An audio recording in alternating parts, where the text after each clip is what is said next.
I chose not to stay within the lines, and that decision took me from traditional chalkboards to presenting international workshops. If you're curious about an unconventional career as a teacher, here you go.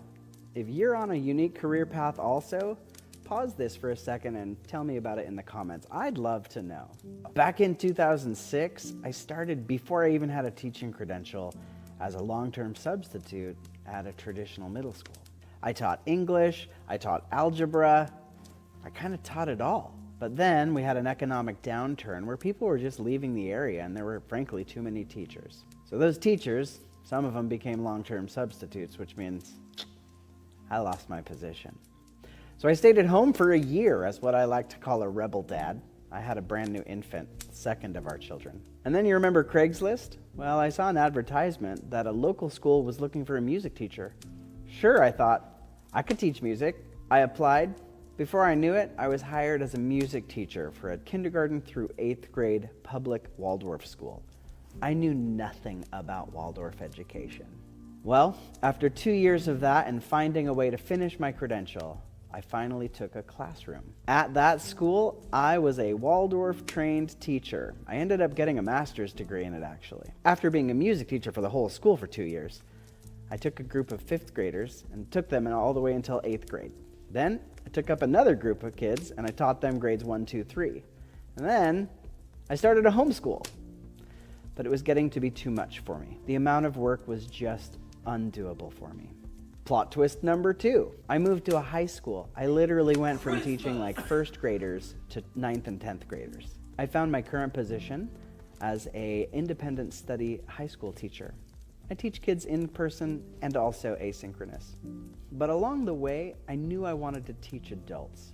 I had really struggled for the first 10 years of my job, and I didn't want other people to struggle. That's when actually my principal handed me the eduprotocols book 1. That's why I'm into eduprotocols. It's all Matt's fault.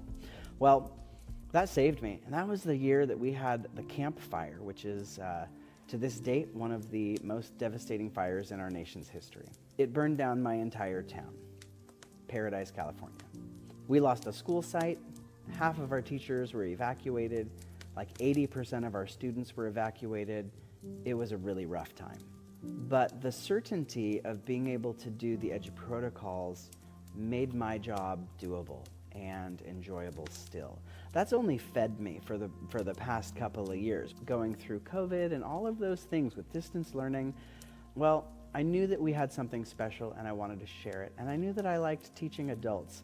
So, kind of on a dare, Tracy, I'm looking at you, I started presenting at Conference Workshop. That has exploded. I'm now an author in the eduprotocols series. My book is coming out soon. I know some of you are really waiting for it. I apologize for that. But the classroom wasn't my only stage. I began traveling the country and even the world, presenting workshops of the things that I had learned to other people. That grew. That's why some of us know each other. Now, along with a full-time job of teaching high school, I'm traveling and teaching other educators how to integrate artificial intelligence into their practice. And I love doing it. I guess all this is to say, there's no one path. Just yesterday, I heard about a man who taught in the same classroom for 30 years. We know these people, but they're getting to be quite few and far between. So I guess whatever your path is, it's your path. And I'd be really curious to hear how you got to where you are. And also, to where do you think you're going?